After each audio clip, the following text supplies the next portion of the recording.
Greetings, viewers and listeners. Welcome to another edition of Maritime Conversations. I'm Cmde Srikant Kesnur.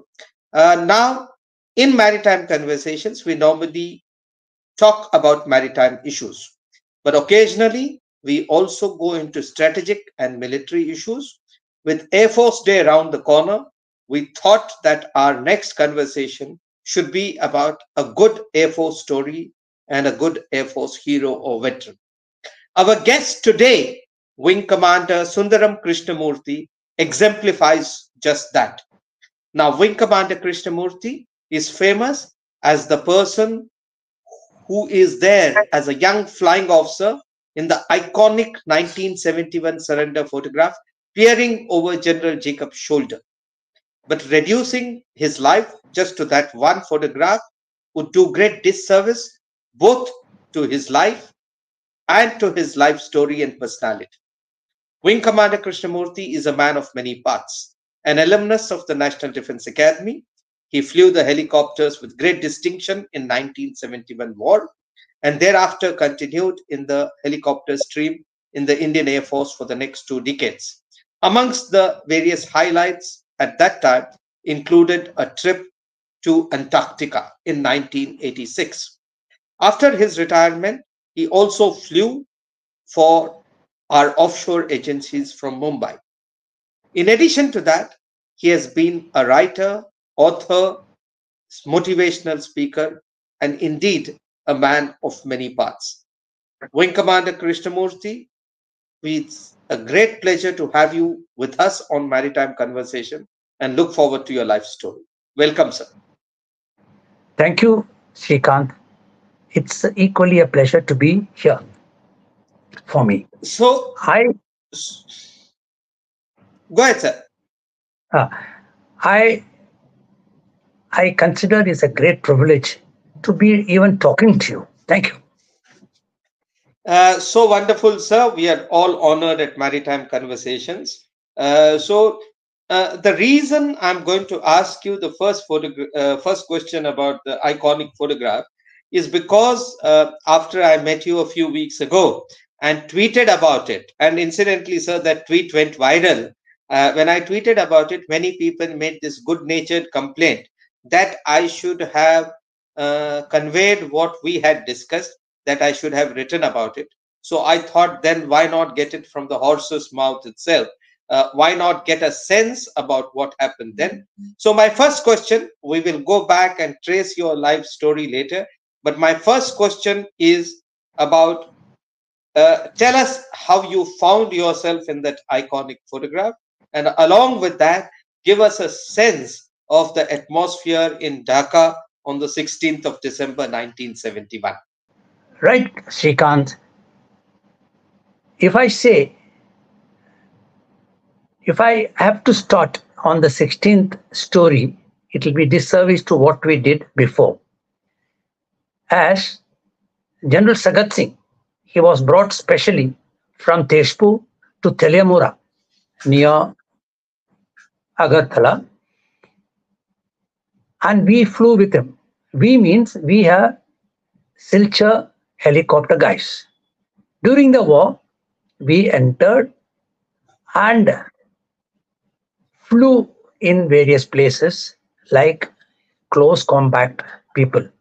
But before that, for 10 months, we were operating for General Sagat Singh. In and out, nearby, the red line border. But to tell you why and how we landed up, I must give you a little more detail, because when I say we operated inside the airfield, inside the war field, it will be unfair to any one of our maintenance people. It will be unfair to my colleagues, my CO, my commander, flight commander. We flew day in and day out, carried people, carried armed forces personnel. We carried rations. We carried many things which were required. A thing would have taken a day for them to cross a small nala or a rivulet. We made in 1 minute. So we crossed over, dropped people quickly, and we did something like one particular night we did 5,000 kgs. Wow. So much so, our chief then, Air Chief Marshal Lal, had made a statement, and he himself told us in Bidar that there was a mistake of zero added somewhere. So we were sitting in the battlefield with a hurricane lamp with a whole lot of manifests, calculating, and no calculator also. All 1, 2, 3. We did and finally made it. Yes, we assured the command in Shillong that indeed it was right. Then the entire Air Force started looking at the Me-4 helicopters at Agartala and in the eastern sector. Towards the half of the battlefield, we had more helicopters coming from Hashimara and Tezpur. So we were 17 helicopters located at Agartala, Kailash Sagar, and in and around Teliamura. But to tell you why and how we landed up, after having done so much, when the surrender was announced on the 16th, just before lunch, we had special permission that a few of the helicopters and the few people who operated may go to Dhaka. That is how we took our helicopters and went there.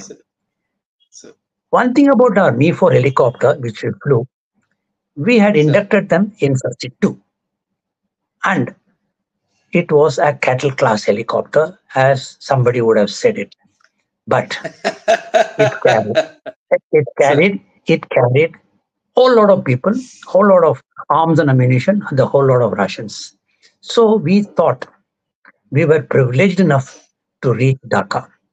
When we went to Dhaka, we realized the fighters, transport aeroplanes have bombarded the three airfields inside Dhaka to smithereens. So we couldn't even park, but we found some place and parked. In my helicopter was one time reporter who probably from whom I picked up a little bit of more active sense of duty. I tagged along with him. We traveled in a rickshaw, we traveled in taxi, we traveled in a bus, we traveled in anything you want, but we did reach Ramna Racecourse. Ramna Racecourse, why? Ramna Racecourse, why in the open? Many questions there. Later on, we realized that late Mujib had stood given a clarion call that the East Pakistan was no more Pakistan, part of Pakistan, but it would be Bangladesh. No Second World War type of the five-star hotels or a shipboard surrender. Now, we were there. That is only to say, but the actual situation was chaotic. People had surrendered, but the surrendered personnel of the Pakistan army didn't know what to do, where to go. The army took control and said, please go back to barracks, surrender your arms, go back to barracks, and don't create any havoc. That was very clearly told to them. They went off from there. But the local population, the civilians, so to say, they were also very keen to see the saviors, so to say, and see what the surrender ceremony is going to be. Now, in the open, there was a sense of confusion, but there were people who got a table, who got 2 chairs, and the AIR correspondent managed a chair for himself. So there were only 3 chairs and 1 table, not even tablecloth. Then the surrender atmosphere started. As far as I am concerned, I had a camera and I took a lot of photographs during the war, which I gave to the Air Force too. But what I want to tell you is The surrender was to be at 5 o'clock. 5 o'clock in India, as per the IST, is 5:30 in Bangladesh. That means sunset time. There was no light. So their camera didn't work without a flash. We timed, the time reporter and we timed 1, 2, 3, click. No, my camera won't click at that time. So it was a waste. Then I gave up and said, instead of standing here and doing and watching people arriving by the car and chaotic situation, let me go from the front of the table. I took a anti-clockwise walk. I went behind. Still jostling took place. Still there was pushing, pulling. So I was very keen to see what was being signed, what was on the table. I managed to look, and I must be probably telling you that 3 pens, special Sir. gold cap pen, which was brought Sir. there, did not sign, did not write. One pen wrote up to A.K. Niazi, 1A. Then suddenly someone brought an ordinary pen and gave it, and that signed, the entire document was signed by an ordinary pen. Both Sir. the general signed and everyone backed. How I got into the photograph? When I realized that there is going to be lots of photographs, I quietly wanted to unchain myself. But due to the jostling, I could not move. I must tell you here, very honestly, that I could move because Jacob himself, General Jacob himself, was holding my right arm so that he is not getting pushed.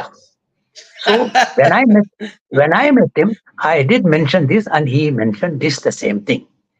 Sir. Okay. Now, one photographer who was embedded with Indian Navy was in the uniform of the naval fellow. He is the gentleman who took this particular snap, and that was immediately lapped up. That was immediately lapped up, and the entire country, entire world knew. When the photograph came in the newspaper, my people at home, they said, this boy is alive. He is not dead, because there was no communication. So that is my story. Thank you, Sir, Srikant, for... No, this is so interesting, so dramatic, so beautiful. Like you said the other day, all roads led to Ramana, and then you've given us a sense of drama of people milling. You've told us about what happened in terms of light. You've told us that you had to jostle back, that the pens didn't work. It was finally the fourth pen, and then how you got in, and that just as you were catching General Jacob, he was clutching you too because you didn't want. This makes for a great story. But there's something very, very interesting you said, and I want your confirmation on that, sir. You said that this iconic photograph was actually taken by a naval photographer, Indian Navy photographer. Is that right? He is not an Indian Navy photographer. He is a civilian, but embedded with the Navy during the war. So, embedded with the Indian Navy. Oh, wonderful! Indian Navy. Wonderful. Yeah. So he was actually in some kind of naval dress. What is, I don't remember. But in the recent times, I made efforts to meet him, but he's a very busy man. So one of these days he's in Bombay, so I'll go and meet him. So I must also tell him that he is in Bombay. So one of these days, maybe Srikant, you may take me along there. So let me see this gentleman. I have his address, no doubt.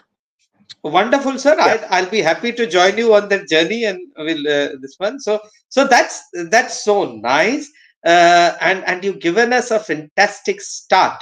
So now let's begin, as they say at the beginning, and why we would like to go back to your childhood and all that. Let's begin at the National Defence Academy, sir, because that's where most of us started our journey. And you are these days speaking, motivating a lot of people to join NDA. So tell us a little bit about your journey in the National Defence Academy before we start to the Air Force. Srikant, I was born in Coimbatore, but we shifted to Chennai just at the end of Second World War. The Emden threat had gone away, and people had started moving back to Chennai town. Chennai. There wasn't Madras town. Okay, Yes. and we also moved. We had a huge house and a piece of land in Tambram. This Sure. Tambram house was 3 kilometers from the barrier of the Air Force Station, Tambram. So we had seen the trained or under training airmen coming for health run and various things. And that had actually given me a lot of, you know, push in my mind that yes, why not join the Air Force or the armed forces? And as usual, when I reached that stage where I can think of joining the NDA, I had already spent 5 years in the NCC, Okay. 2 years, 3 years in the junior division, and 2 years in the senior division. And I was in the Army artillery. Sir. So every time my instructors used to admonish us, he says, none of you can join the NDA, useless fellows. They made us appear that we are nowhere near NDA standards. Then few of us means about 3, 4 of us said, let us start working for NDA preparation. We did. 2 of us got through. One went to Navy Direct, that is called the Sir. ND, Naval Direct Cadet, and I continued in the college. When I Sir. went to the principal, Loyola College, the principal to get the permission to leave, the Jesuit father wanted me to call my biological father and discuss why is he leaving the BSc graduation studies. He must Sir. complete his graduation, then go. Then I made both of them realize that NDA is not end of education. NDA was through and through academics. NDA Sir. was through and through, or is NDA is Sir. not only academics, military training, equitation, the parade, the PT, the swimming, name the thing, it is there in the world. And that is the thing I said. If I tell you today, I have a feedback that I joined the services only for NDA training. Rest, Sir. anyone. I could have joined direct, I could have joined anything. That is not the big thing. So I am so happy I am through NDA. And I also Sir. tell all the boys and girls today, yes, Sir. going through the NDA is a pleasure. It is a big strain on your brain, big strain on your back for all the outdoor, for all the studies you have to do. But it is worth it. Please go. It's Today it is it's open worth. even to the girls. Yes, sir. I think that's a wonderful way to say it. It's worth it. You should go, and it's open to girls, so it's open to both sexes now. So now let's begin, sir. You joined the Air Force, and you within a few days or few years you saw the war. And one of the things that we have spoken about is that the SHBO operation, Special Helicopter Borne Operations in 71, have perhaps, while contributing a great deal to the ultimate outcome, have perhaps not got that kind of recognition. So talk us through a little bit about what you did in the 71 war, and what did the helicopters do, especially in terms of attaining our ultimate objectives. Before I could say about the helicopter operation before or after the war, I must tell you Sir. that immediately after commissioning, Sir. I was posted to a place called Hashimara at the foothills of Bhutan. It is sandwiched between Bhutan and Koch Bihar kingdoms. And we had a great man commanding the station, late Air Chief Marshal Katre Sahib. He was a Sir. group captain that time, and Sir. he welcomed us himself and said, you must make use of the entire facility which is available, which in any case was not very much, because being a forward area and being a new station, it had very little physical facilities. That is, when I say physical facilities, not a great mess, not a great building, only the bachelors, and only we didn't even have to pay even our revenue stamps that time. Okay, for to receive the pay. When I'm saying this, I'm saying with the sense of pride that we were in the Sir. operation area initially. So we flew for the royal kings of Sikkim as well as Bhutan. And that itself was a great introduction to the Himalayas. Sir. And the local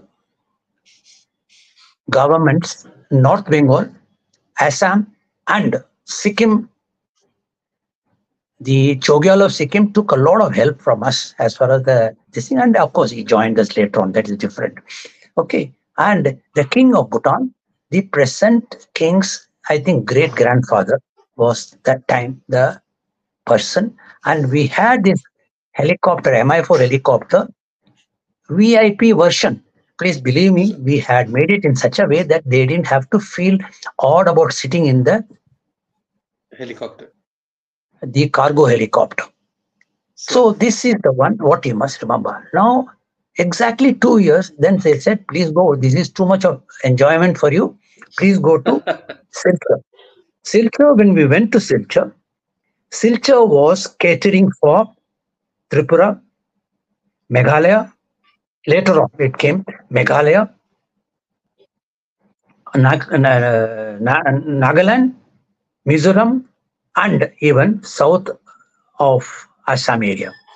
That time Sir. it was all single. The eight Yes. sisters were not, six sisters were not there. It was a single piece of Assam. Sir. Okay, but we were region wise. We were flying and helping the local government.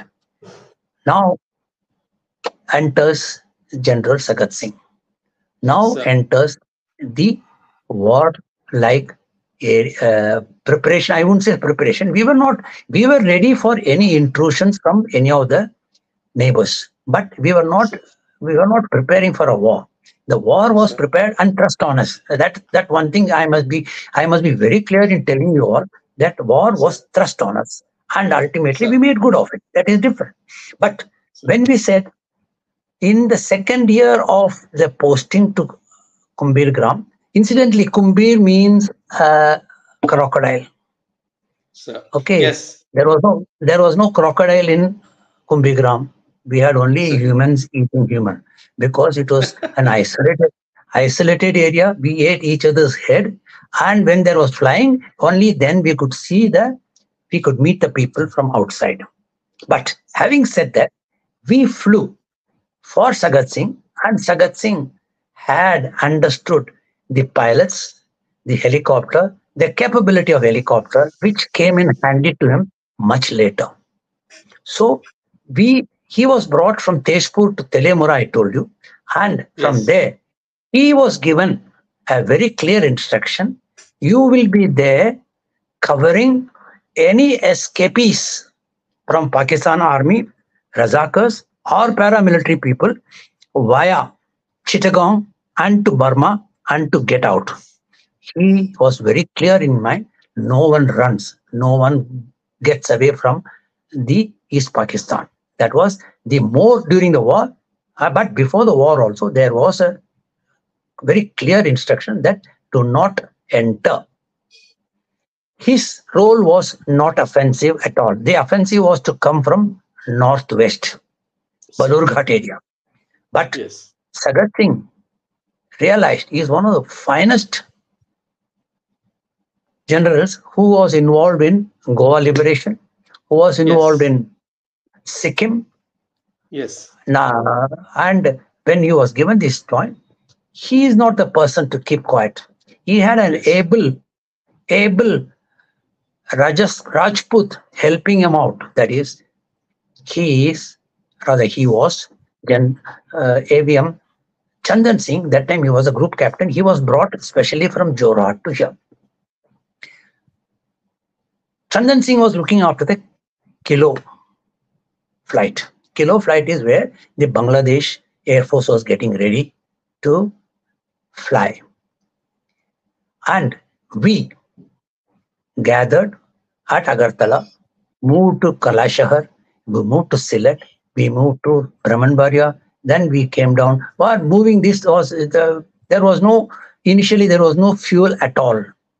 Then slowly, somewhere towards the middle of the thing, a Bowser came. When the Bowser came, we didn't have to steal petrol from each other's helicopters. So the Bowser was there. So only first one was refuel.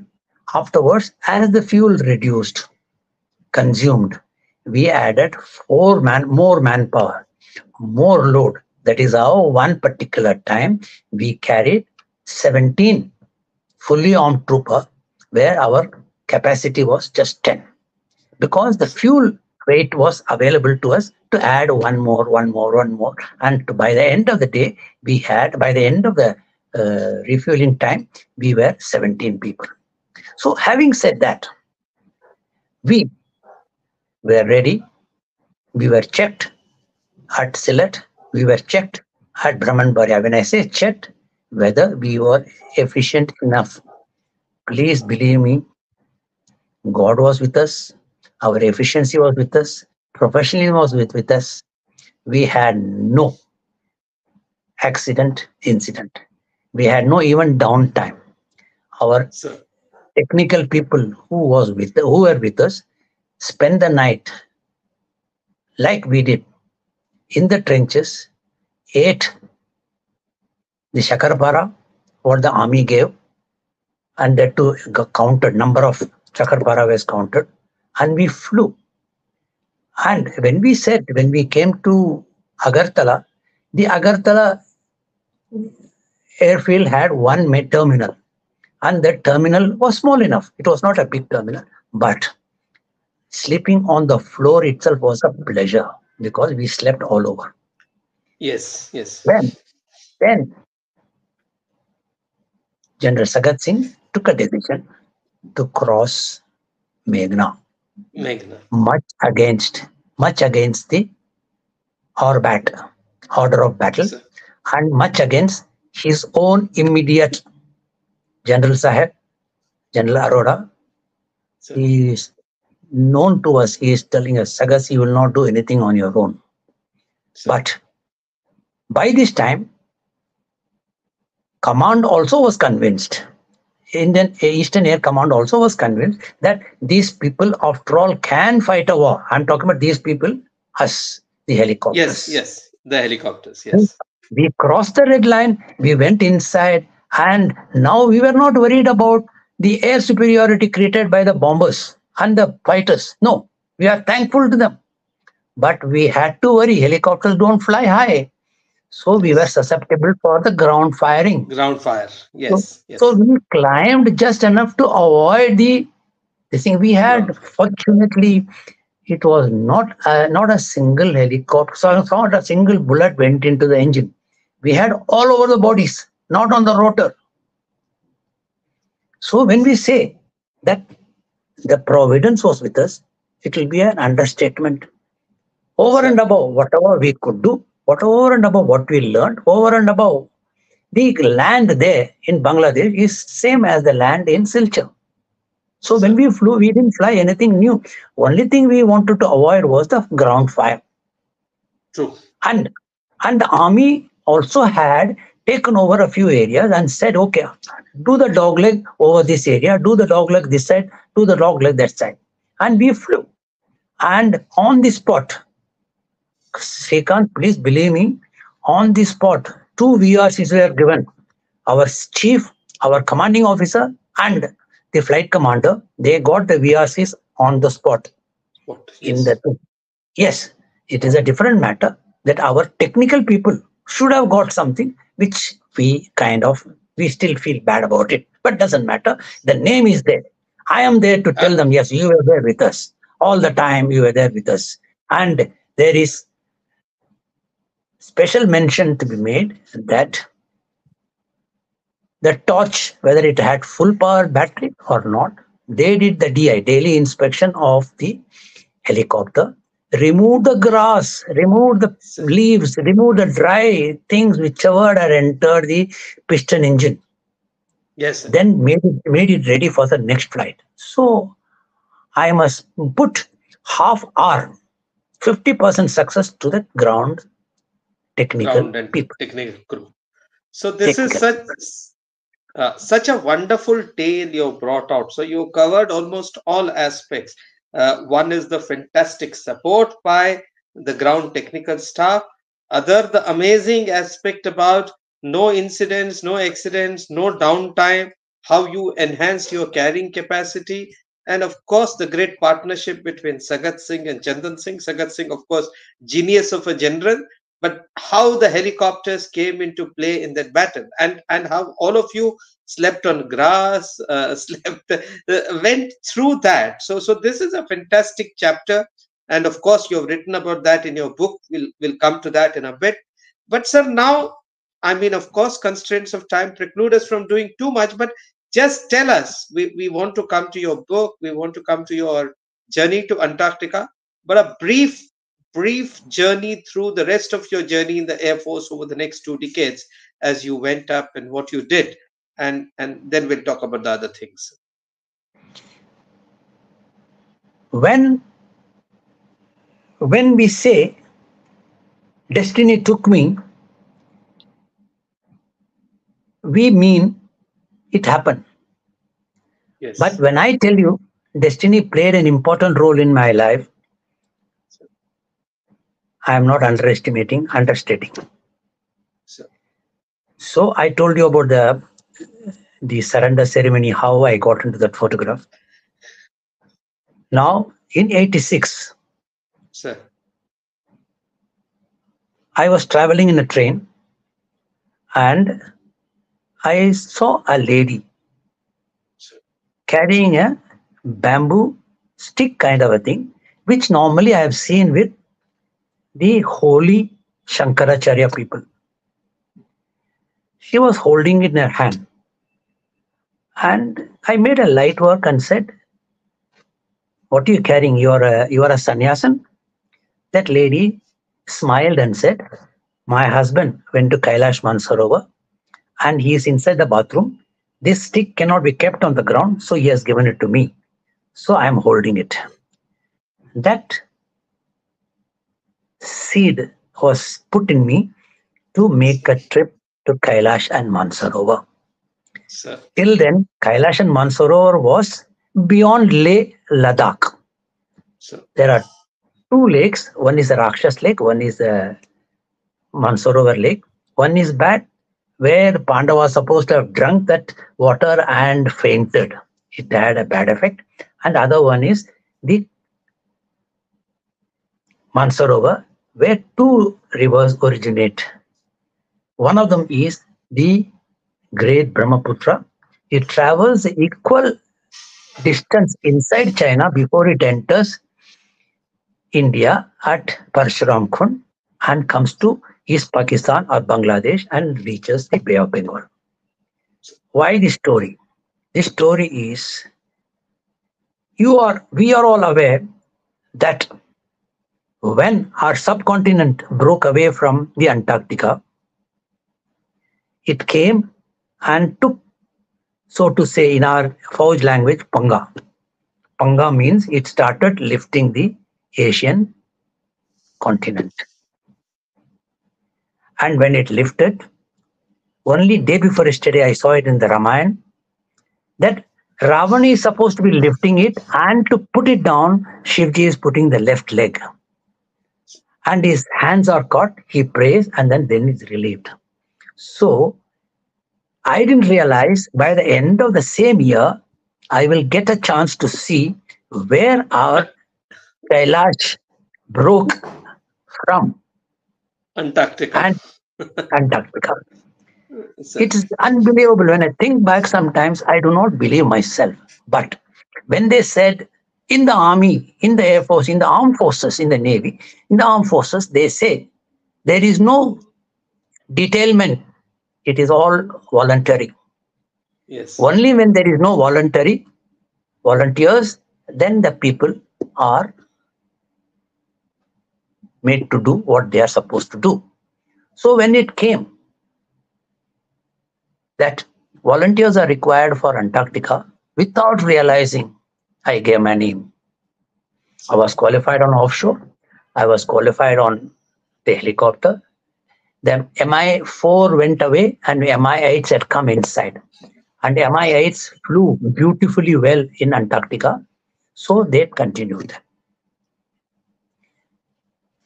So when I gave the name, I was in the ministry those days. I was not in the Air Force. I was in the ministry. And one fine day, a call came from the air headquarters, and my group captain said, "Please go to Hindon, Ghaziabad, and practice your undersling and night flying. You are detailed for Antarctica." Now, please, again, that's destiny. My friend Sodi and I, we were standby for that year, 86. Sir. Suddenly, something happened to the main set of people, and we were told one fine day, please prepare and tell your section people that you are going to Antarctica this year, not next year. So when I went and told the ministry that I am now become Pakka for Antarctica, they said, "You are going away for 4 months. Tell the air headquarters to give me a replacement for you." There was a very, very understanding Brigadier Sahib who said, what Krishnamurthy is going to do in Antarctica, not many people can do. What he could do here, all the people can do here. Please let him go. Don't create havoc. And I will get any number of people for the computer job, which I was doing there in the ministry to do. Those days, it was standardization directorate I was, and I was working as the person in the computer section. So that is how it started.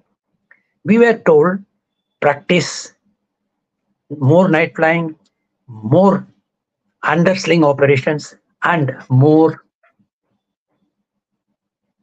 training in the snow. So we went to Sonamarg and trained in snow there. We learned to pitch small little tent in case we have to spend the night in snow. And we came back on November 23rd or so. We set sail from Goa. And please remember, if you go direct, you draw a line from Goa to Gangotri, Dakshin Gangotri. You will not see any island. You will not see any civilization.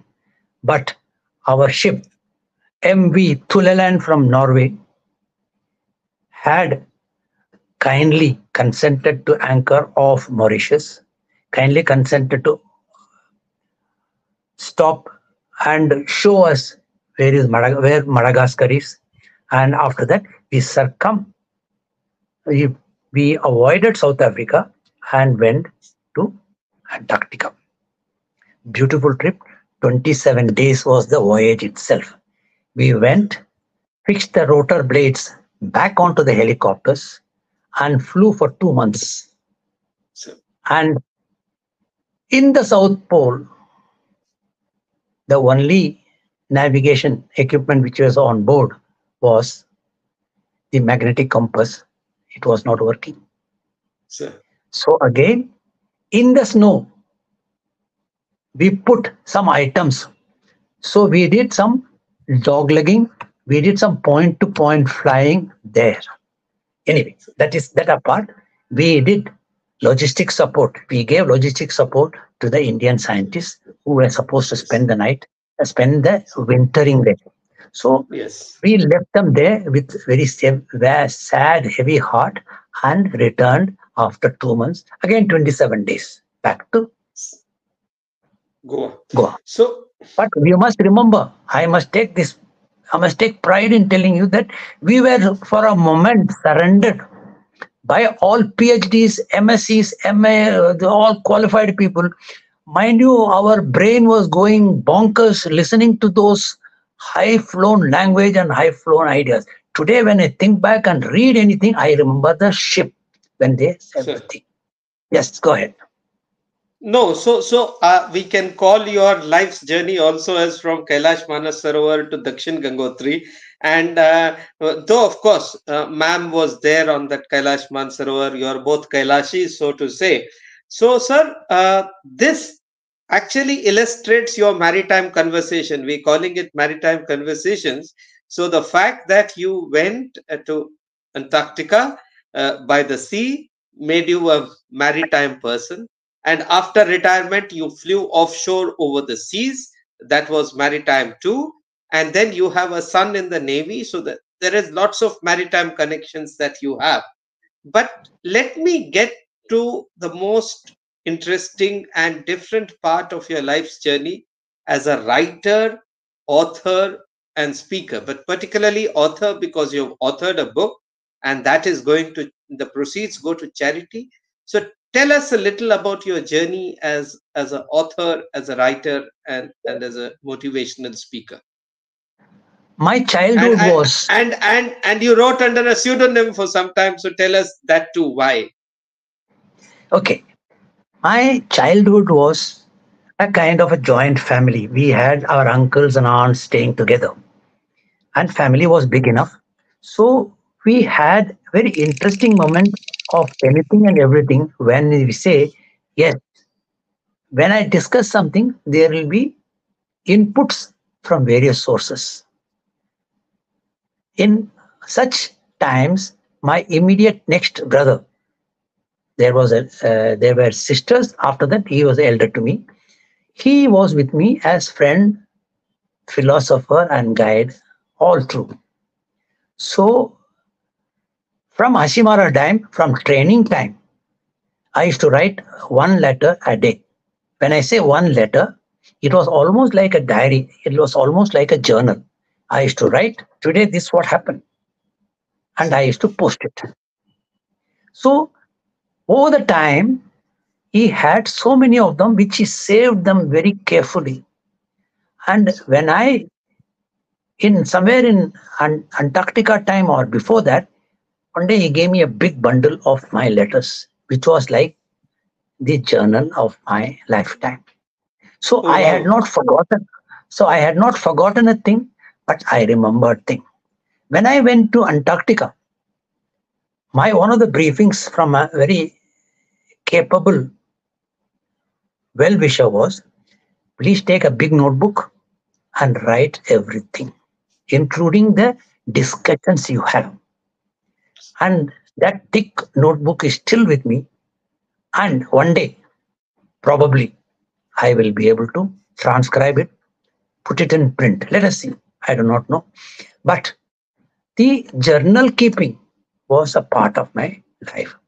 Later on, That's once I wonderful. went to, but so this, when I say, see, I tell even today, young people, my grandchildren, my children, write, don't write a personal thing. Don't write a diary, write a journal. So You meet so many people, you learn so many things, put them in writing so that you don't forget. It is in you, it is going to be in you. Please write. So when I say as a journalist, sorry, as a journal keeper, yes, I am. And somewhere in my life, I got into a system where I so, converted a single page into a small little incident so, and sent it, two of them, sent to the leading newspapers those days. so, First, first thing was Times of India. I sent two. so, I got a letter straight away. We have accepted one, but we are retaining the second one for a later publication. So my morale was boosted straight away. I have become a writer. So and that was a time when the computers were coming in new. We had a dabba in the house. I realized this is a beautiful word transcribe where I want to write from the thing, put it in the input. And when I was great, I feel great. I could readjust my paragraphs. I could readjust the thing. So whatever the day wanted, 2,000 words, 800 words, all these things I could do. And soon I found even Indian Express. accepting my writings. In all, some 11 came. Then by then I moved to Bombay. Bombay was a very big life. I continued writing, but I did not send it to the paper. But why I am saying this, the morale boosting was those days in South, at least, where they said you read the newspaper in the morning, particularly the editorial page. Yes. The English is fantastic, you learn. Similarly, when my article came in the editorial page, the mids, I Yes. was proud.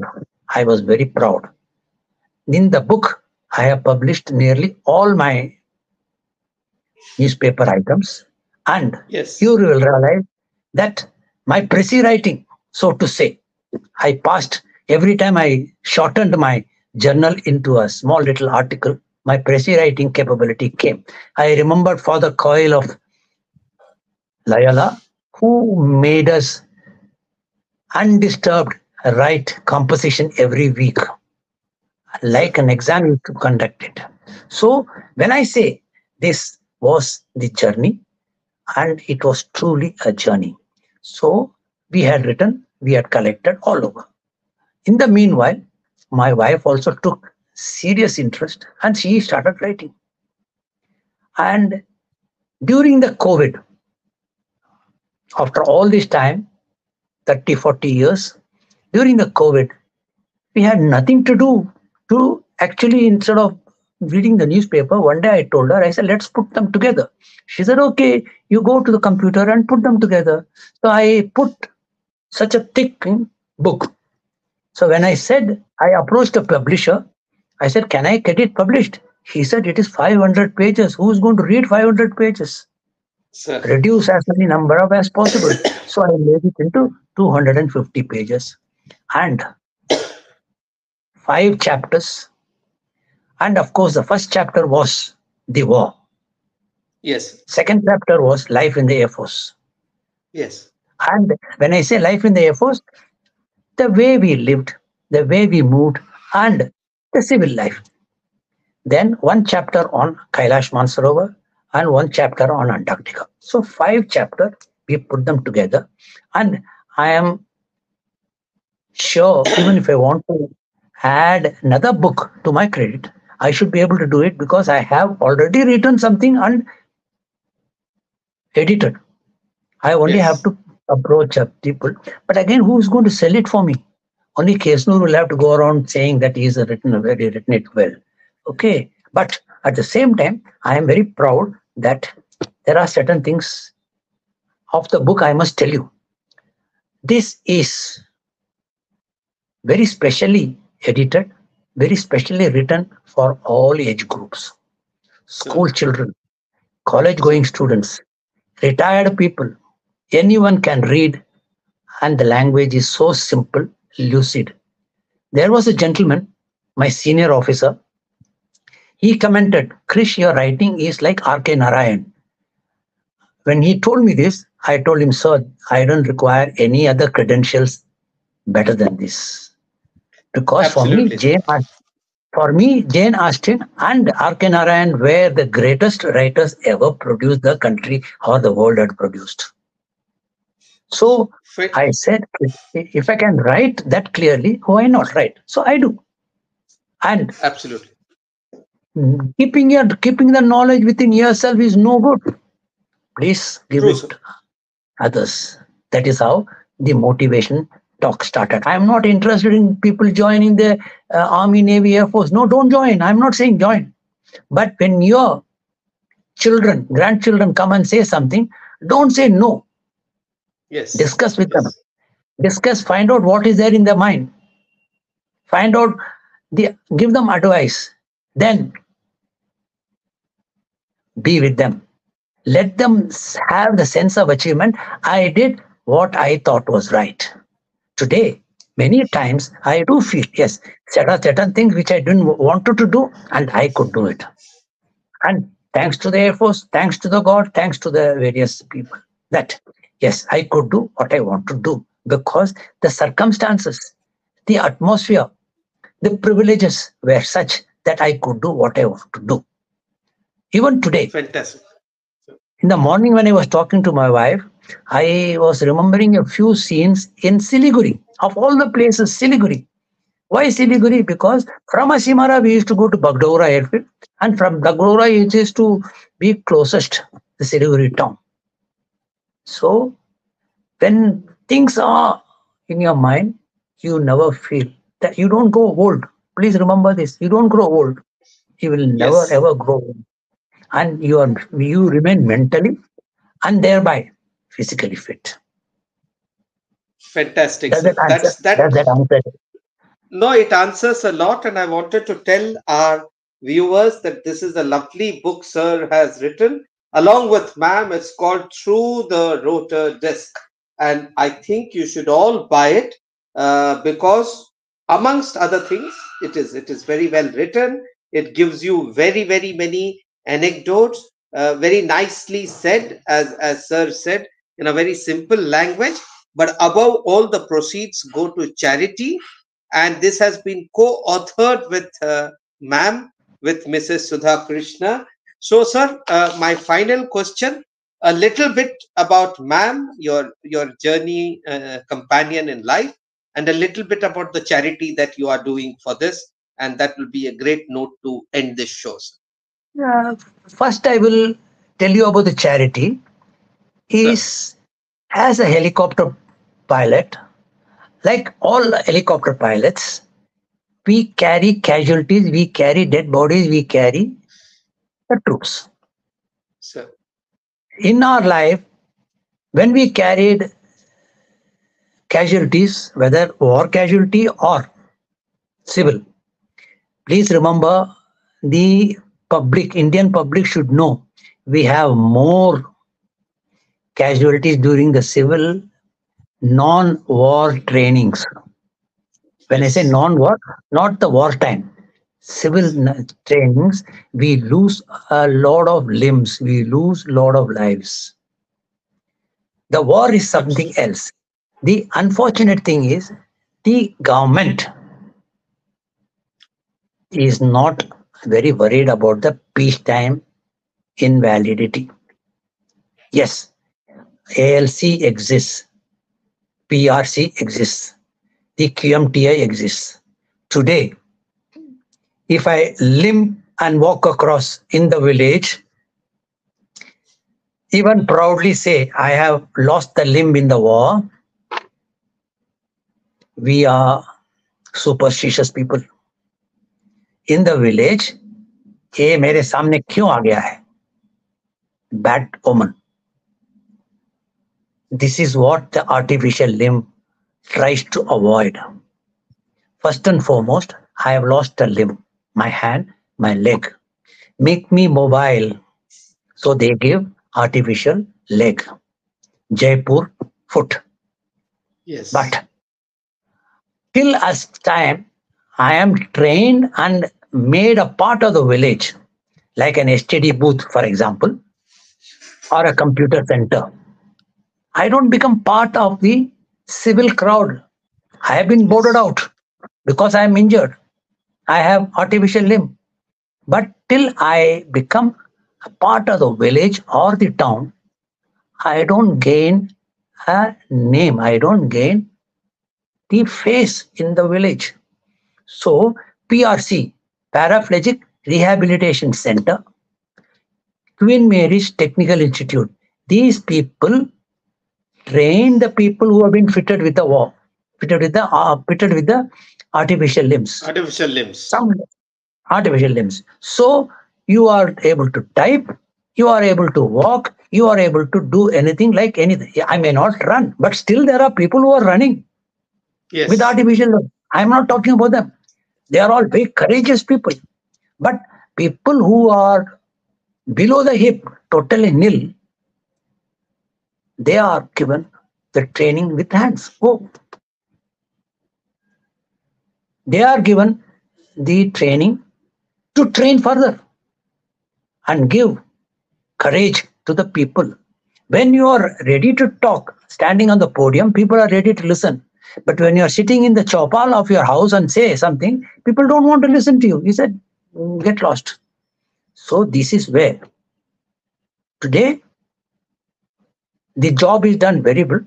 And this we had seen from the India days. We had visits and as many amount as possible, as much amount as possible from my relatives, from my friends. I tell them, please send it to PRC. Please remember, ALC does not accept cash. Sir. They accept only in kind. PRC and QMTI, you can send cash blindly and you will get as receipt which you can put it up for your income tax return if it is a large amount. Otherwise, 500 and 1,000, things like that, he can keep sending, no problem. So till today, I am able to send sizable amount. I don't want to quote the amount. There was a gentleman in my colony. At the drop of the hat, he will ask me how much you want. So I used to tell him, we will ask the ALC. Twice they asked for motorized pushcart. And we donated. So we are very proud that this actually suggested further from my wife, and we did, and we were very proud. And I still have to take my wife to Pune and visit them. She presently is not willing to travel as much as I am, but one fine day I will hire a vehicle. I'll take her, fix an appointment and show her the ALC which we have been sending money for, and PRC and QMT. So when I request you to buy my book, I am not making this one sales talk. I am telling not only the money you give me, the money I spent on the book also goes to ALC. Yes. Understand the entire amount. So the Notion Press Chennai is the printer. Amazon is also available through the rotor disc. And don't get confused with rotor disc, right Krishnamurthy, then you will get the book, you can demand. And more the number you demand, you get concession too. So go ahead. Now, wonderful. I would let now for ma'am, sir. 1 minute, just give me a minute. Yes. So meanwhile, for our listeners, ALC stands for Artificial Limb Center. That's the charity for which sir and ma'am are doing a great deal of work. So you must buy this book through the rotor disc. Search for this on Amazon or Google book by Krishnamurthy. I think you'll get the title of this book. So all of you, I would recommend you must buy it, both to read about sir's life as well as to contribute to the ma'am, welcome. Thank you. Good afternoon. Good afternoon. Welcome. It's wonderful. Great to have you on our show. And I know we've just reached the tail end, but we all know, having met you, how much of the real power behind the rotor, or the wind beneath the rotor, that you have been. And what a lovely book you have written. So we just wanted to thank you and ask you, just tell our viewers and listeners a bit about your journey with sir and as an author and everything else as a grand finale to our conversation. Oh my, you're using big words. I have nothing like that. Anyway, yeah, when the proposal came for the wedding, I was not very sure because nobody in my family has joined the services. So I really did not know what it was like, how life is going to be. Plus, I had just entered a very decent government job, and I was not very keen on leaving the job, getting married, and going all the way to Orissa because they were out of Delhi. My parents were in Delhi, and so all educated, everything in Delhi. So I was a Delhiite more than anything else. So I had to give a thought for it, whether I should get married or not. But and I was all of 23, not even 23. So I thought it was those days. I thought it was a little too early to get married and leave home and go away. But people around me suggested, it's okay, you're still very young. You can always pick up whenever you want.